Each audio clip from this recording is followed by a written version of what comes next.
What's up, everybody? Welcome back to another episode of Dream Chasers Ground Zero. Today, I have with us Charlie Wessel.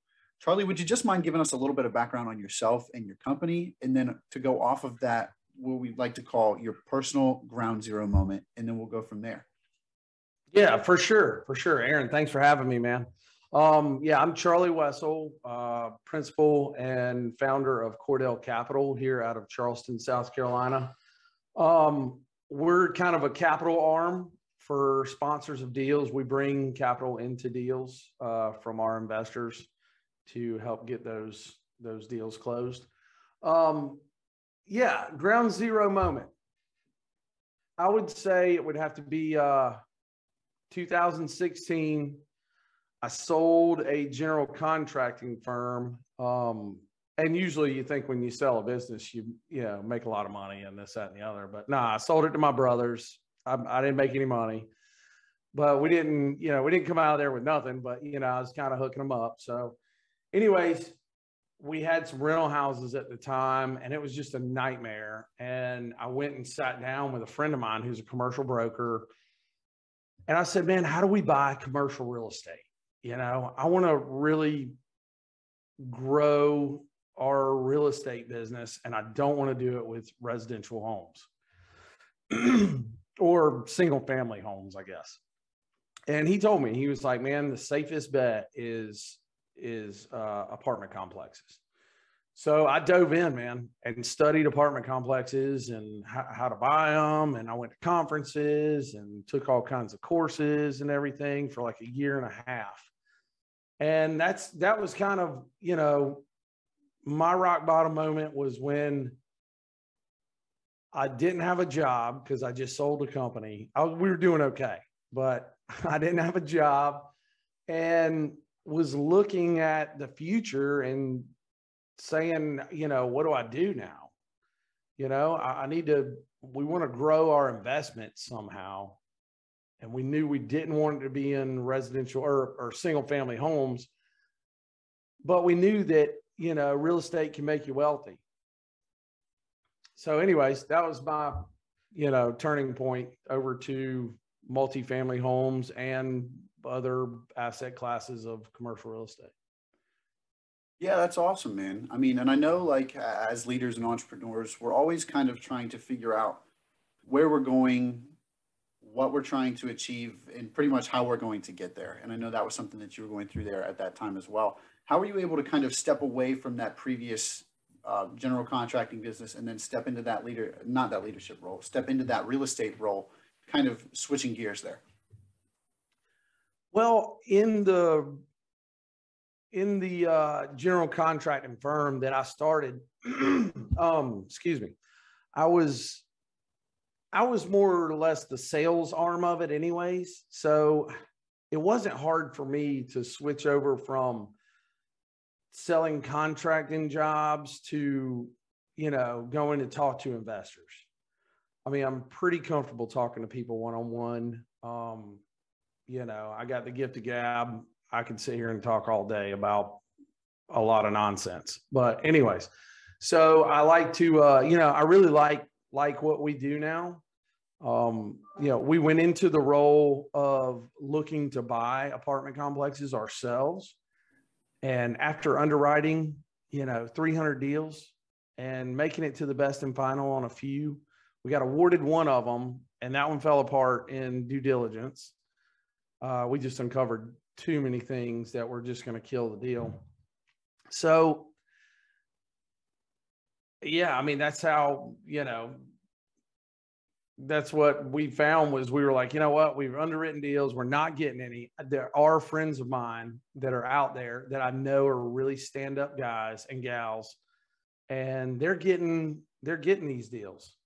So we just piggybacked on them and said, hey, can we bring some capital in and, get some of the GP? And for that, we try to take over the investor relations role. We fly out to all the properties. I'm flying to a property in Des Moines, Iowa, this coming month. And so we put our time in on these deals as well. But now instead of being the asset manager, now we manage the investment arm of it. Yeah, absolutely. What would you say was the moment that you realized that like the real estate direction was the direction you wanted to go in rather than the general contracting firm? You know, we did in general contracting, we worked for commercial owners, people that owned office buildings, because we would go in and we would renovate these offices for the next tenant that was coming in. And we mainly worked for brokers, but the brokers really were just kind of an in-between guy between us and the owners. And so I got to know several of the owners. And after thinking about it, I'm like, okay, the wealthiest people that I know are all in real estate. And I live in Charleston, South Carolina. There's a good bit of wealth here. There's a lot of money, and even old money here in Charleston. And all that stuff is all from real estate, and it's all from commercial real estate. It's not from single family houses. Yeah, that's great, man. And I know personally, like just going back to the point that you previous made about like the power of being able to see yourself in somebody else. I know that's something that was really big for me getting started. And I know that like I'm obviously not quite in the real estate world yet, but being able to see other people out there doing the things that I wanted to do, especially people that you know, is really something that's really powerful. Like that then motivates you to go out and do the same thing. Like you were just talking about how you knew people personally that were out getting deals, out getting things done, and that really propelled you into, you know, getting a foot in yourself and then really kind of finding your way from there. And so I want to ask about like how, let me think of how I want to frame this question. How were you able to use the network that you had built to kind of propel yourself into the new industry? Well, your network is your net worth, man. And going to these conferences and meetups and all kind, you know, taking these courses. I mean, I met a lot of people. And somebody actually approached us and asked us if, I think they kind of knew that we weren't having a whole lot of luck buying one. So they asked me if I would like to raise some capital and bring into their deal, and they could give me some other duties to be a part of the general partnership. And I said, absolutely. Yeah, no, that's, yeah, I'd love the opportunity. So after I did a couple of investment deals with them, I knew several other people that were out there. And like I said, it's got to be somebody, you know, the sponsor's got to be somebody that I know, that's reputable, that has done a good bit of deals, and they know what they're doing. You know, their track record kind of speaks for themselves. So, you know, then I started going after these guys. And I mean, if I call somebody and say, hey, look, can we, you know, can we bring $1 million to your deal? I haven't had anybody turn it down yet. So, yeah. Yeah, that's awesome, man. I love it. Just kind of switching gears a little bit. I know we've talked about what we considered your low moment of business so far, but I want to ask kind of on the opposite end of the spectrum, what would you say has kind of been your all-time high as a business owner so far? The first deal that we brought money into, I was like, man, I can do this. I can go do this.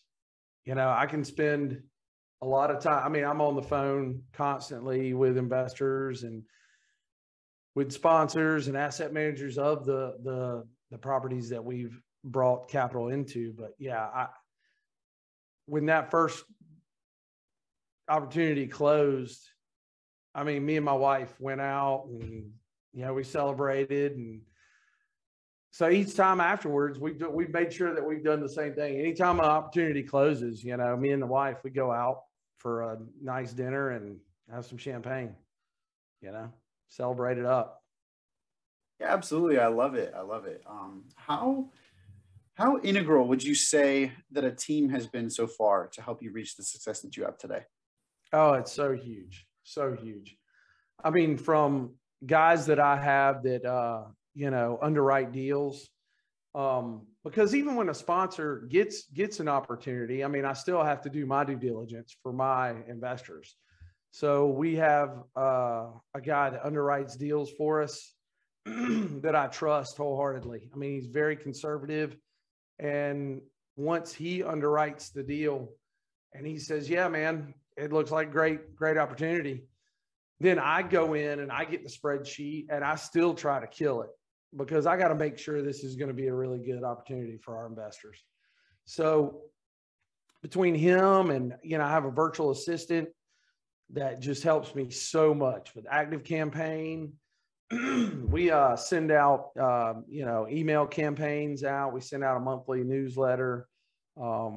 She makes posts for us every day on social media. She is a real key component to our success. And she's in the Philippines. She, works remote, obviously. And yeah, it's been crucial. Having a virtual assistant. I mean, I don't know of anybody out there in any kind of business that couldn't profit from having a virtual assistant. I mean, there's always things that you do that are not worth the time of doing. Yeah, absolutely. I mean, what would you say that you personally feel is like the most important thing she does or takes off of your plate that really allows you to kind of play on the administrative tasks, allows you to focus on growing the business? Yeah, I'd say setting up those campaigns, setting up all the email campaigns and stuff like that. Whenever we have a new opportunity come out for our investors, I mean, she puts together a really nice email and everything. And I always go back and, she sends everything to me to double check and all that stuff. But she's been with me for 2 years now. So she kind of knows the thought process of how I was doing it in the beginning. And she's really taken that and ran with it. So yeah, I'd say email campaigns as well as the social media. I mean, creating social media posts that are compelling and that look good with artwork and all this stuff. I mean, it takes so much time. And then to go in and post everything. And now I respond to comments on social media because they're directed to me. But she creates all these posts, sticks them in a folder. I approve them, move them to an approved folder, maybe edit some here and there. And I mean, it takes, I don't know, it probably takes her, an hour and a half a day that she takes to create content. And then, another probably hour that she uses for making posts and everything. So that's been huge. Yeah, absolutely. And I can tell you from personal experience that building graphics out and doing things like that for social media. I mean, I personally don't have like a big social media. I can't think of the right word right now, but I don't have like a big social media thing going on right now. Yeah. But like I do know the pain of building graphics and figuring all that stuff out. I have had experience with that for other people as well as myself for the podcast and things. But yeah, so I understand her pain there. But just kind of sticking on the team facet right now, really, what has it been like kind of like trying to go out and find people that are able to like align with your personal vision and what's the word?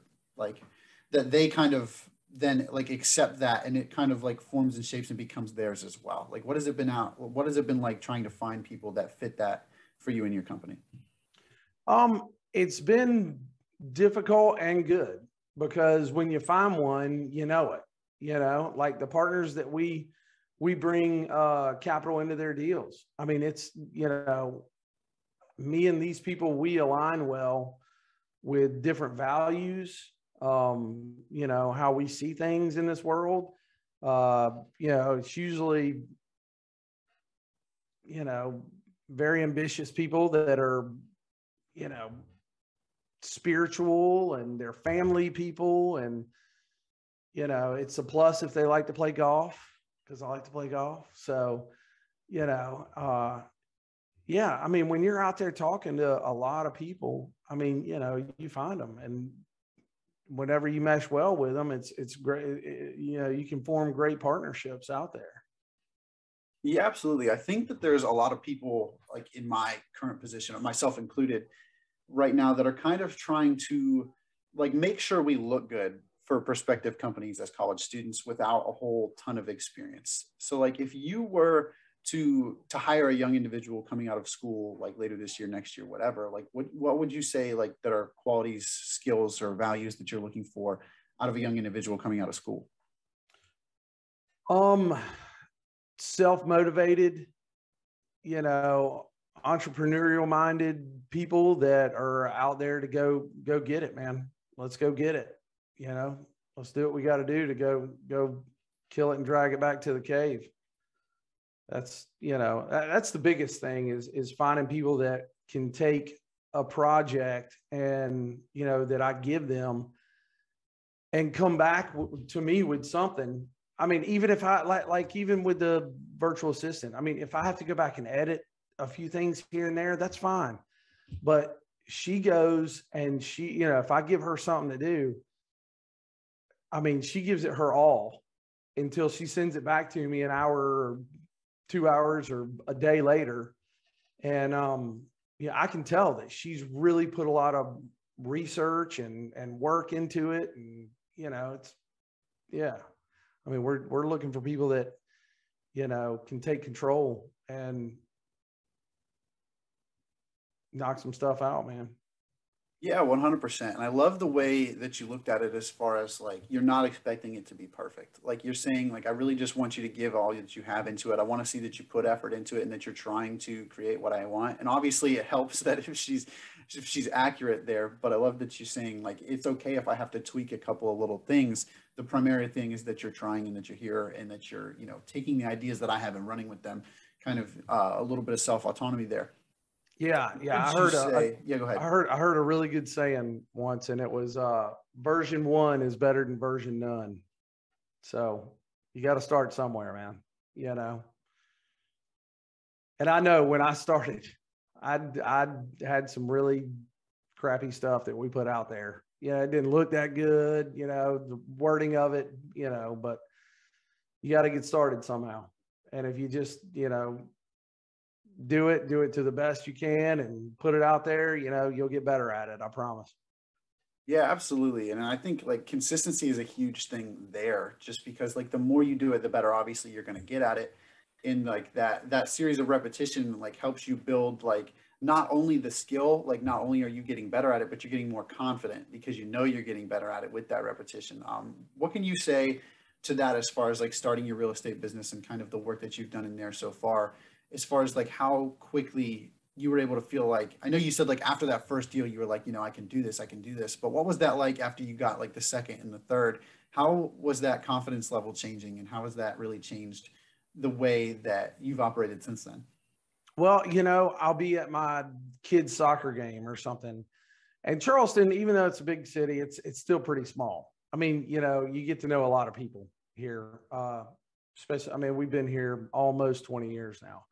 So it's you know, I'll have friends come up and they're like, "Hey man, I saw your post on LinkedIn or on Facebook, and you know, I'm really looking forward to, you know, talking with you some more about it. You know, I'd like to schedule some time." And I mean, when you hear things like that, that just really means that all the effort and the long hours and, you know, working your tail off is paying off, you know, because it's hard, especially with social media. I mean, you got to keep doing this stuff for a year to a year and a half before you gain a lot of traction. And that's a long time, you know, I mean, to me, a month, and I'm looking for 100 thumbs ups and, you know, everything else. I mean, you know, I mean, being a general contractor, I tell people what to do and I expect it to be done really quick. And so it just, you know, it's just something that slow and steady kind of wins the race. Fast and steady is even better, but you know, slow and steady wins the race, man. You know, just keep working at it, that consistency of, you know, getting stuff out there. People, you know, like our monthly email goes out on the 15th of each month. It's got to go out the same day every month. People expect to see it, you know, and when they see it that month, they know that, you know, hey, this is something I'm going to get every month. And yeah, just the consistency of doing things, you know, intentionally. It helps. Yeah, absolutely. I feel like one of the biggest things that I've come to realize, just, I mean, in my short time, is what I would like to call myself like a small, very small entrepreneur, but just in my primarily mindset right now. But one of the things that I've come to realize through advice and through, all the other episodes and things that I've had is that, being an entrepreneur, starting your own business is often, it's going to be a lot harder than you think. It's going to take a lot longer than you think. It's going to take, well, no, I already said that. It's going to be it's going to take a lot longer. And it's going to cost a lot more money than you think. Yeah. And what would you say to, a young entrepreneur or just somebody else out there right now that either has a venture that they want to start, something they want to pursue, or is, knee deep in something right now that they're kind of grinding and trying to get, the ball rolling, but, things just haven't really turned a corner yet. What would you say, to that person who, truly has something that they want to pursue, but they might be getting a little bit burnt out, like just because they're not really seeing the results that they want yet? Two things you need. You need like a coach, somebody who's been where you want to go. You got to get that, because they're going to cut that time in half, if not more. And they're going to cut the mistakes out. And, it's the Ray Kroc theory, man. He went out and built a McDonald's and had systems and processes in place. And that's what he sold, was the systems and processes. He said, this is exactly how you make a burger. This is exactly how you make a milkshake. Go do the same exact thing. Don't change it. And I promise you, you'll be successful. And a lot of people are. I know several people that own McDonald's, and they make quite a bit of money. So, get a coach, get a mentor, somebody who's been where you want to go. And usually, I'll be honest with you, it's better if they're a paid coach or a paid mentor, because then they're really going to put the effort in to helping you out. Second would be an accountability partner. Find somebody else that's not your coach or your mentor, because you're going to be accountable to them as well. But it's also good to have somebody else out there who you're accountable to for different areas of your life. I have somebody that, I meet with for lunch, and they're an accountability partner for life, for my Christian walk and my family.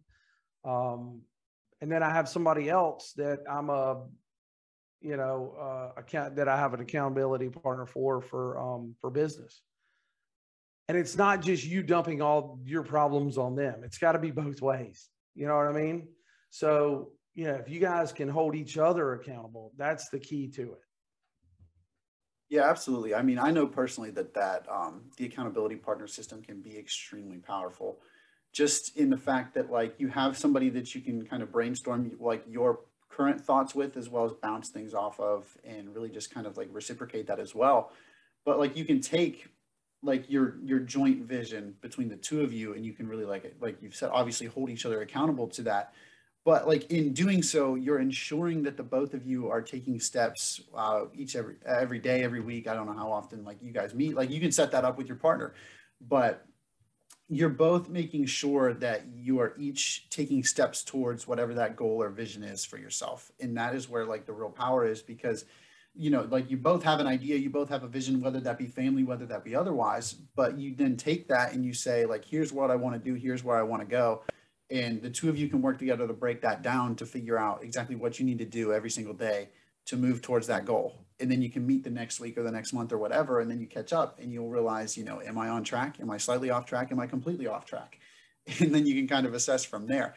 But that's where, your partner comes in to tell you, if you are completely off track, that you need to take it a lot more seriously. They're there to tell you, how bad do you really want it? That's where they provide that insight to where when you're so close to it, sometimes it's hard to see it. So their outside perspective allows you to see where, you may be slipping, or something that you're, kind of cutting yourself some slack on, where you could potentially have time better spent somewhere else.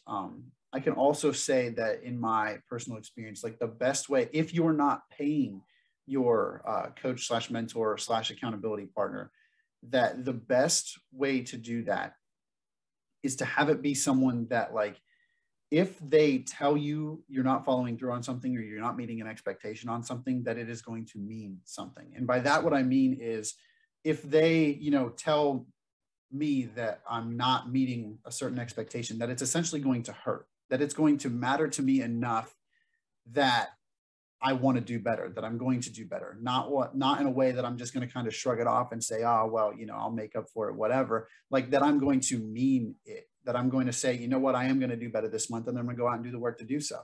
That is what I've personally found has worked really well for me. Just sharing that personal experience there as well. I don't know if you want to touch on that anymore. Yeah, no, I mean, it's always better when you both have skin in the game. So, I mean, if you're paying, the accountability partner thing, that needs to be kind of a friend kind of guy, I guess it depends on what you guys are holding each other accountable for, but, the mentor / coach, it's always better when it's paid, because then you both got some skin in the game. Yeah, absolutely. I can also touch to that as well real quick here. Just that, you mentioned that if you're paying them, one, they obviously work a little bit harder because, it's their job. They're making a living doing that. But also, if you're paying them, you feel much more accountable, because at the same time, if you're not following through on what you're supposed to be doing, you're completely wasting whatever amount of money that is. And in some Absolutely. coaching cases, it's a lot of money. Yeah. So, a lot of money. If you're not following through on the things that you're supposed to be doing, then you really shouldn't even be there. And that's, where it provides that motivation a little bit more so, because like at that point, your financial stability is on the line.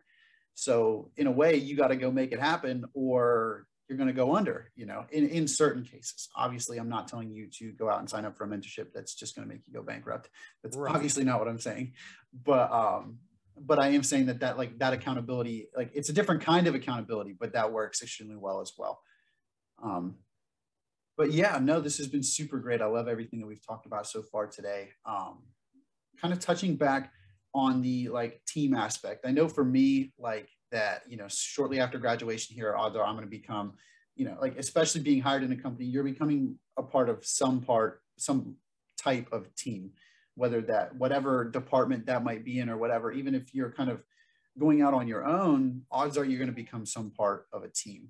I just wanted to ask you, in having a little bit of experience with that, what strategies have you found work best for you so far as a leader, and how has that translated personally in your business?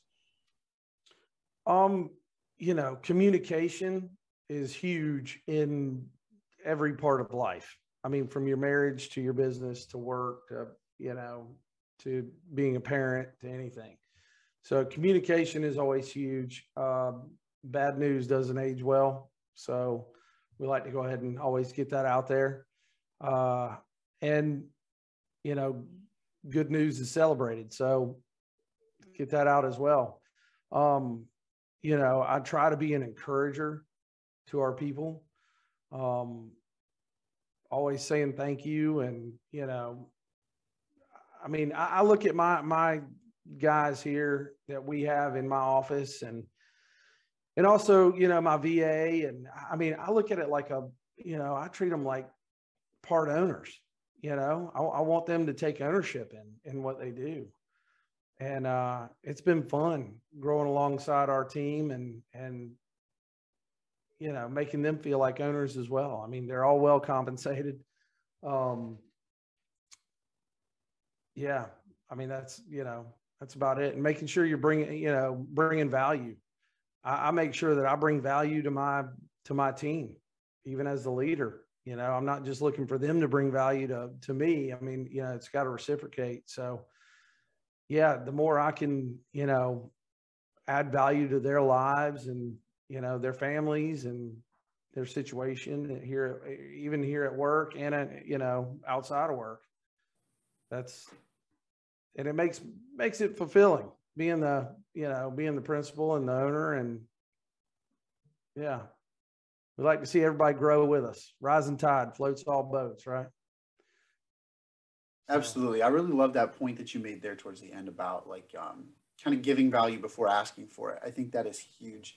And in a way that I've been able to kind of use that, like here, just as far as like right now, is like seeing, as far as like building my network goes in school, is building my, like, I'm trying to think of how to word this. like I've been able to try to, you know, offer value to numerous different people, whether that be through LinkedIn, however, to like get myself in the room with them, into a conversation with them. But the point is like asking for, not asking, giving value first. What can I do for you in exchange for 10 to 15 minutes of your time where I can ask you questions about your business, about whatever? Yeah. I think that is, you know, important for a lot of college students listening in right now. And it's really not as difficult as it sounds. We've talked about that a bunch of times on this show. But bouncing off of that, I know like that the giving value first is a strong motivator, like because it makes like you as an employee, it makes you feel more important. It makes us like them feel like you care about them, which you obviously do. And then obviously compensation is another part as well, but like really making them feel like it's at home and that they're a part of it, I think is super, super important, and something that like is definitely attractive to me that I would want to be a part of. But just moving like off of that, how were you able to take like the vision that you had and then kind of portray that in a way that they were able to accept it as their own, that they were able to say like, yeah, this is something that I want to work with you on for us to achieve collectively? I mean, I'll be honest with you, man. It's kind of my excitement about everything and our growth and just, you know, being a part of something that, you know, you pass that excitement along to your team, and they carry it on day to day, you know. I mean, do we have bad days here in the office? Of course we do. But, you know, we always try to, you know, take the positive, especially when we get knocked by something, you know, an investor pulls out of a deal at the last minute. I mean, we've had that happen several times. And, yeah, I mean, you know, it's just,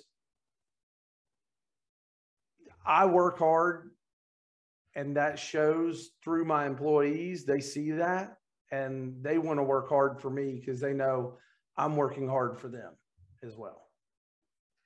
No, I think that's extremely, extremely important. Well, Charlie, I think this has been extremely great. A lot of great value in it, as far as, I mean, all over the place today, but a lot of really great stuff. And I really want to just say thank you so much for being willing to come on. One of the questions that I always like to ask the guests, just kind of in closing, is if you could go back in time and have a conversation with yourself in that personal ground zero moment, what do you think you would tell yourself in that conversation? Well, before the ground zero moment, I'd have been in my 20s and said, hey, go look into apartment complexes, dude. Go do this. Go follow this. Seed. And yeah, absolutely. And I try to plant that seed even with my kids, you know. My daughter is like, yeah, I'd like to be a chef. I'm like, that's awesome.